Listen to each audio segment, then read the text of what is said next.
ketika bertanya buat di ya komunikasi dan komunikasi nasihat itu biasanya apa? Nasihat aku pernah saksi sama itu air kalau kita ngaji juga di masjid itu nasihat air akhlas lalu mawaddah ikhlas saya ikhlas tulus dan cinta tulus dan senang tuh nasihat tidak ada perasaan apa perasaan dendam ada perasaan jengkel ada perasaan tertekan tidak ada itu orang beragama. Nah, terus dalam ibadah ini saja. Nah, sekarang dosis ibadah itu seperti apa? Maka ada teori, mungkin teori alam sudah familiar. Ada yang disebut dengan ini teori apa? Saya sampaikan dulu supaya kita tidak mudah di luar tajam ya. Teori Nazariyatul Hudud, the limit of theory, teori batas. Kalau beribadah menggunakan teori ini itu mudah saja. Jadi batas ibadah itu minimal berapa? Sholat itu minimal berapa? Maksimalnya berapa? Nah, nanti kalau ibadah ini adalah apa? Seluruh aktivitas baik ibadah khusus maupun ibadah umum. Saya membaca itu yang ibadah khusus maupun umum. Kalau menggunakan teori itu, teori batas itu. Nazariyatul Hudud ada batas atas, al-haddul a'la dan ada al-haddul adna. Batas atas dan batas bawah. Batas atasnya sholat berapa? 4 rakaat sudah. Tidak bisa ditambah, tidak bisa di. Batas bawahnya 2 rakaat, tidak bisa dikurangi, tidak bisa dilakukan.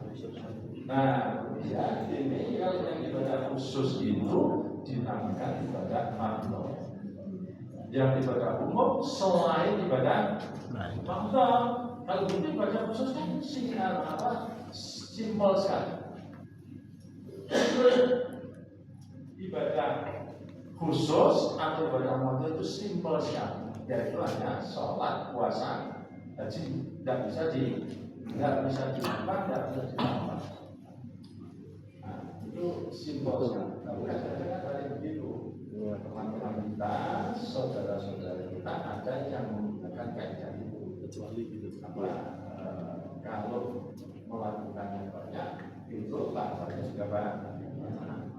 Tapi itu sebetulnya makanya sholat apa itu perlu dikur kalau sholat ganjarannya pasti banyak ya 20 juga kan itu apa tidak pakai madhabnya Imam Malik sekalian 39 rakaat lebih besar pahalanya daripada yang maka surah apa kasroh fiqhu kasroh apa maka surah amatu kasroh ajru.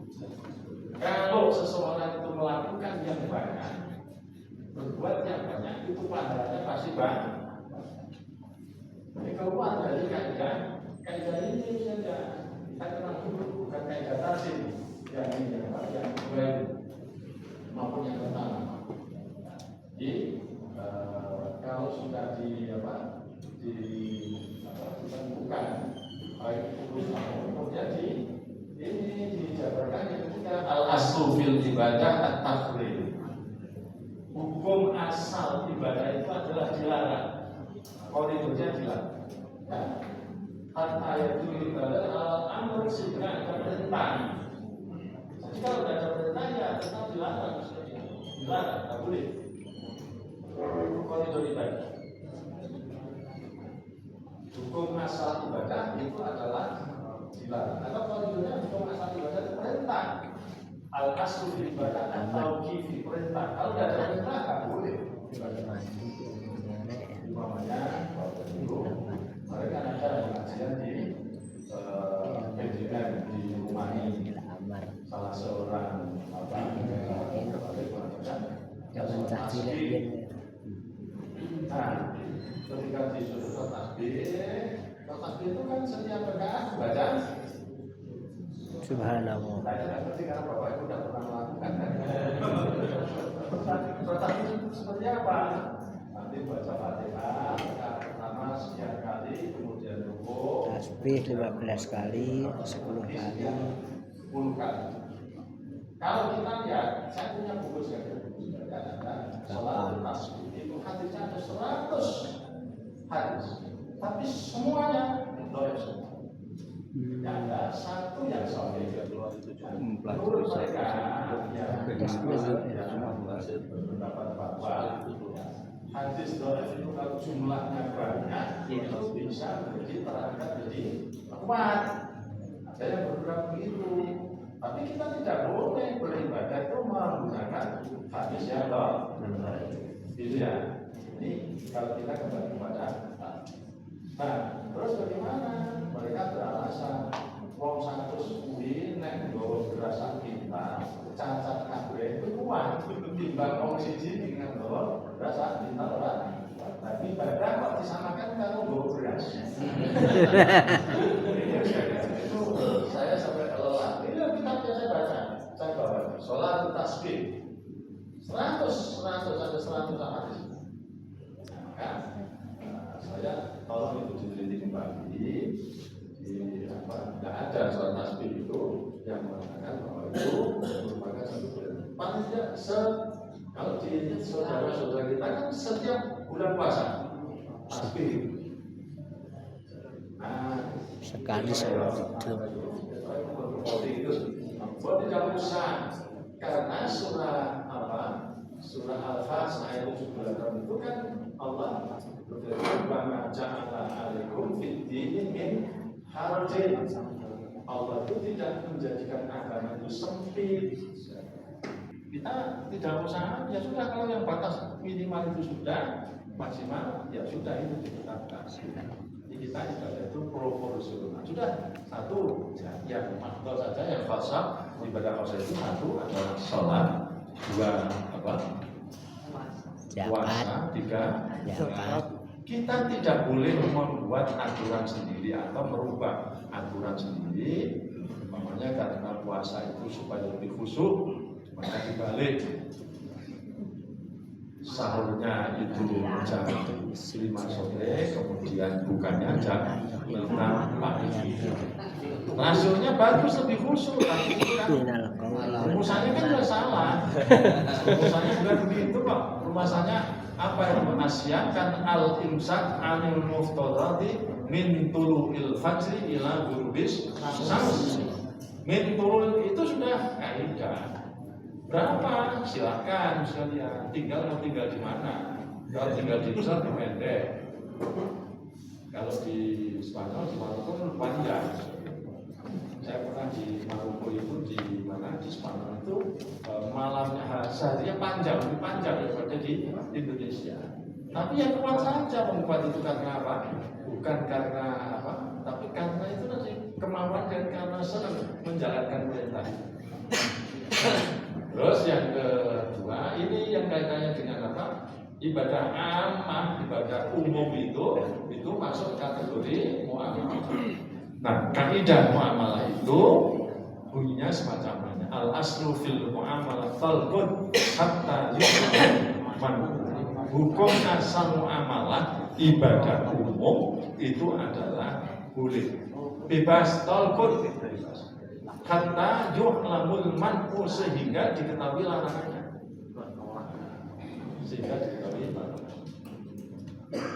Contoh yang paling penting kaidah. Saya kira kaidah dan kita supaya memahami ini terlebih dahulu. Kalau ini dibagi dulu itu lebih mudah. Muamalah namanya. Muamalah yang penting apa? Muamalah. Sekarang kita bicara perbankan. Perbankan itu kan muamalah. Ada bank konvensional dan ada bank syariah. Nah, kita lihat. Bank konvensional menurut Bapak dan Ibu itu orang Muhammadiyah menganggap bank konvensional itu boleh apa enggak? Boleh. Saya mengatakan enggak boleh. Enggak boleh sekiranya. Karena saya sebagai pengurus bank persyarikatan saya tidak paham, enggak boleh. Tapi kalau secara keilmuan boleh. Ini sakit di ilmu ya? Bukan. Boleh, kenapa? Bapak dan Ibu menemukan uang di bank konvensional 1 tahun, umpamanya 300 juta, diberikan bunga.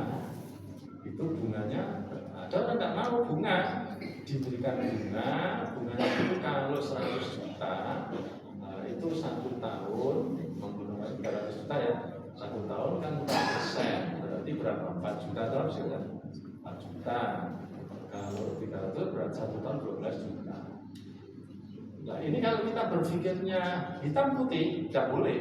Karena itu kan tambahan yang ditentukan oleh pihak, tidak boleh. Tapi kita harus berpikir, kalau kita menyimpan uang 10.000, 100.000 bisa. Kalau menyimpan uang 300.000, 300 juta, kan nggak bisa di rumah. Nggak bisa di rumah, maka hilang, itu jadi madorot. Nah, madorot itu logikanya, kaidahnya harus dihilangkan. Resiko itu harus dihilangkan. Kata ada kaidah yang berbunyi ad-dararu yuzalu. Kaidah itu harus dihilangkan. Resiko itu harus dihilangkan. Maka uang itu kalau kita menggunakan teori maqasidus syariah, uang itu kan harus dipelihara, ya, dijaga, ya, mulai rumah ya, rumah itu dijaga supaya tidak rusak, tidak cepat habis.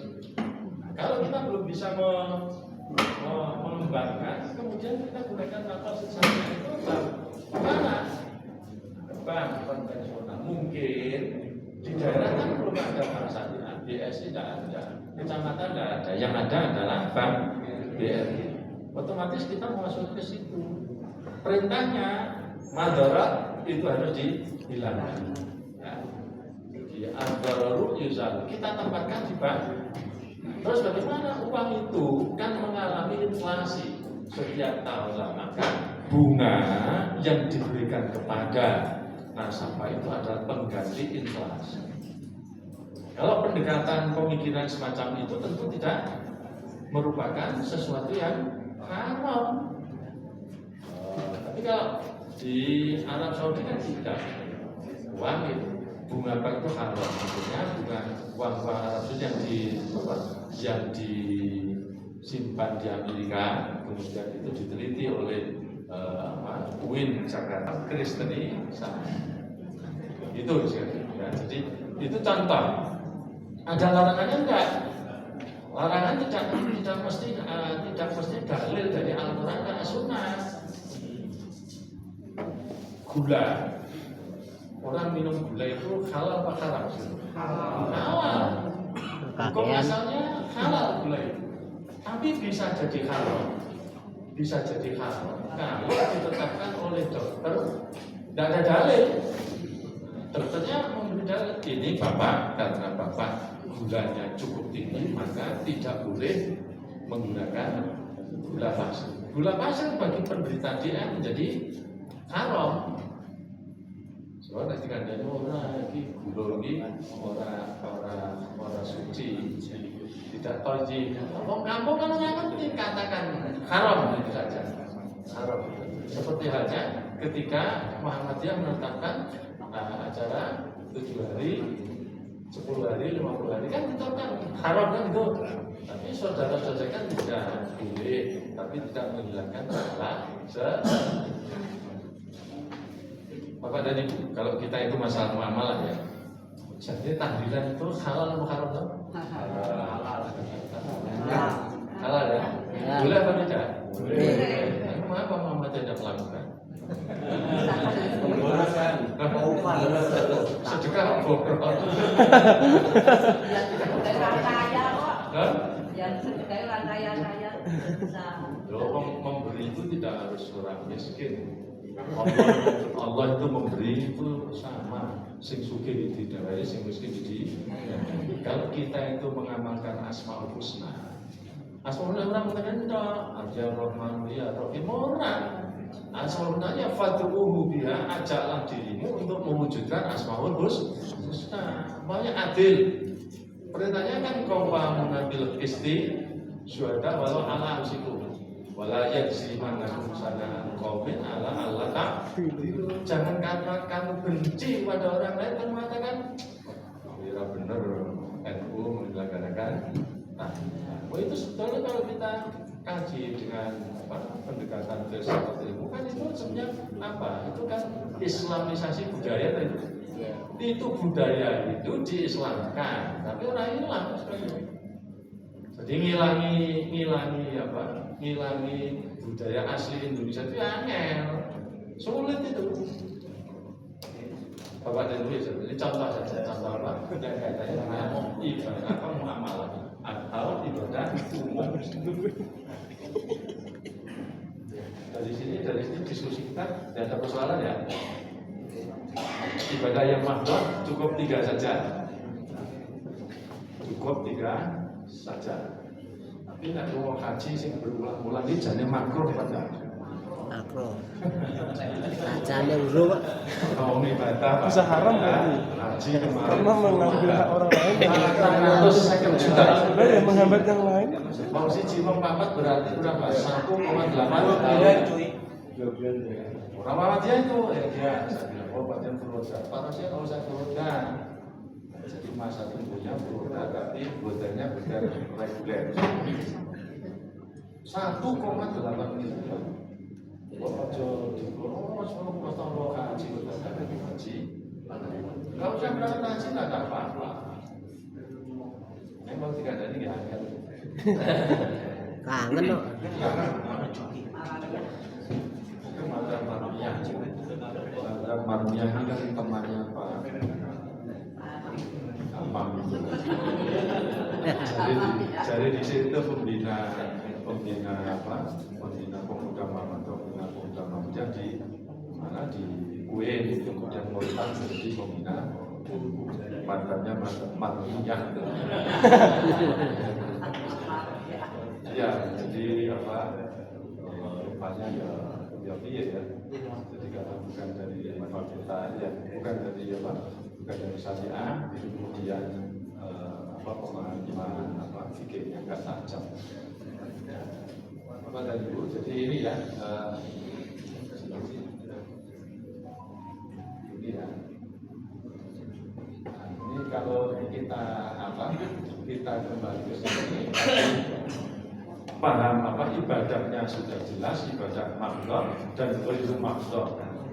Ibadah ghairu mahdhah itu sangat luas sekali, sementara ibadah mahdhah itu hanya terbatas pada 3 aspek. Ya, sudah 3 aspek itu saja sekalian. Itu pada pelaksanaannya itu juga juga variatif sekali. Ibadah mahdhah, ya, mahdhah, sholat saja. Mana yang disepakati dan mana yang ikhtilaf itu menjadi persoalan.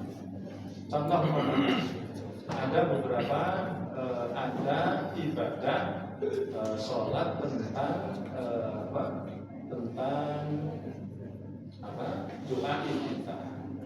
Ada yang membaca inni wajjahtu wajhiya lillazi fatara samawati wal ardh. Ada yang Allahumma baini. Ibu-ibu pakai yang mana? Bapak dan Ibu? Allahumma bain. Saya tanya Pak Din pakai yang mana? Saya pakai inni wajjahtu. Saya mantap itu katanya. Padahal kedua-duanya boleh. Jadi dengan mengetahui sumber itu kita tidak cepat-cepat menyalahkan dia. Siswa yang sekolah di SMA Muhammadiyah Kudus itu sholatnya masih menggunakan ini wajah kita menggunakan Allahumma baik. Istri saya yang dulu, istri yang sekarang dengan istri yang dulu tidak beda. Karena dulu itu dia dari TK dari SD Muhammadiyah, dari TK Muhammadiyah, ya sudah ajak itu kita ajak takziah, makan minum di tempatnya Sohibul Musiqah itu tidak mau sih. Lo panjang kok masih tidak apa-apa. Ini yang bawa kan saya tahu, yang bawa itu para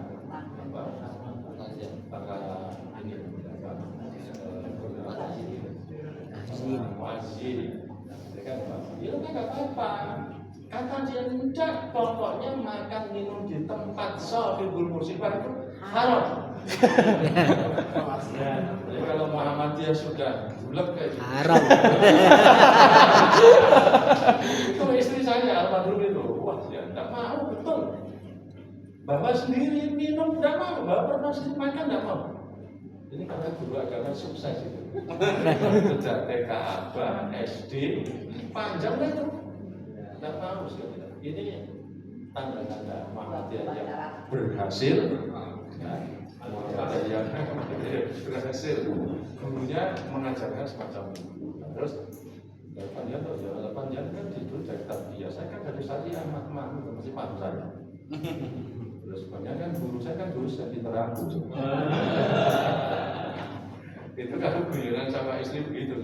Jadi memang ada Muhammadiyah itu yang mutasaddid, ada yang mutasabir, ada yang mutawassil. Muhammadiyah yang keras, yang kaku juga ada. Muhammadiyah yang gampangan juga ada. Muhammadiyah yang moderat juga ada. Jadi nggak usah heran lagi. Maka ketika kita belajar berdiskusi tentang paham ibadah ini, satu sudah itu tadi kaidahnya. Rigid yang yang ibadah khusus itu rigid, itu pun dalam pelaksanaan masih longgar, masih longgar. Sholat umpamanya pada ibu, kalau ini saya ambil contoh, istri yang sekarang itu sholat itu maunya begitu sholat tuh langsung sholat saja. Wah ini jadinya Muhammadiyah yang mutasaddid. Alal waktiha.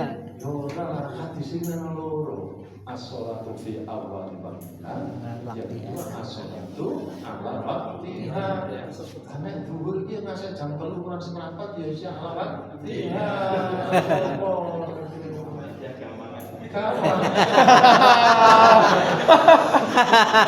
Saya sudah jadi Muhammadiyah mutasaddid.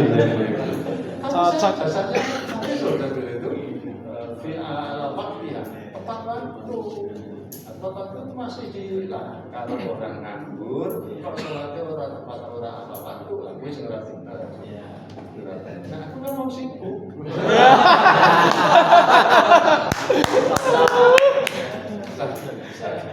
Malaikatnya dia.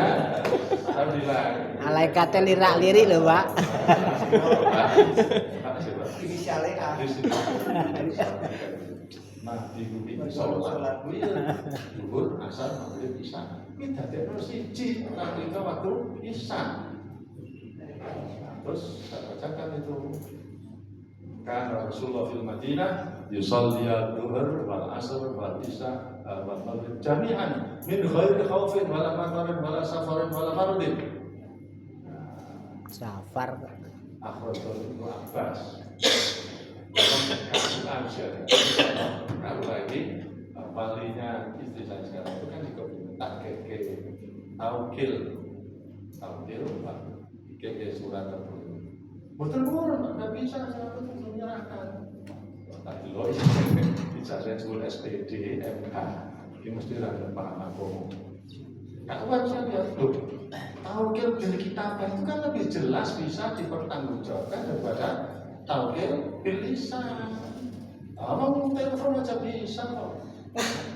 Janda itu kan mestinya berhak menikahkan dirinya sendiri. Janda kalau usah gue kawan apa tak nikah malu kalau awakmu mas sakit. Memang seksinya program, seksi apa juga mukul untung.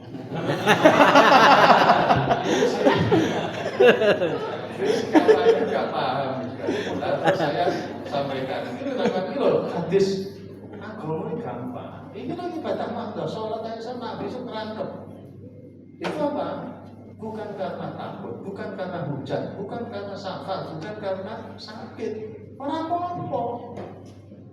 Akhirnya kan kalau dia mencium tangan saya, akhirnya jadi guru saya gitu. Kalau pakai jam 10. Nah, jadi kalau kita ini jelas regulasinya ya jangan cepat mau. Nah, terus gimana Pak? Boleh enggak? Ya terserah, tapi di dalam salah kita begitu ayat jangan dijadikan kebiasaan saja. Artinya sahih.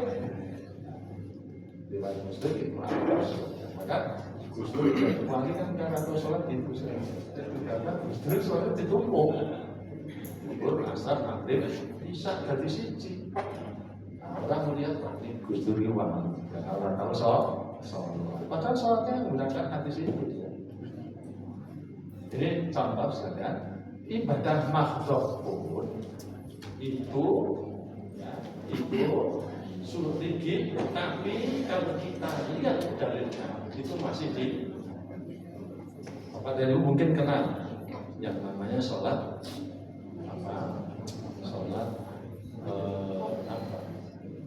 sholat yang tidak dikerjakan pada waktunya namanya sholat apa?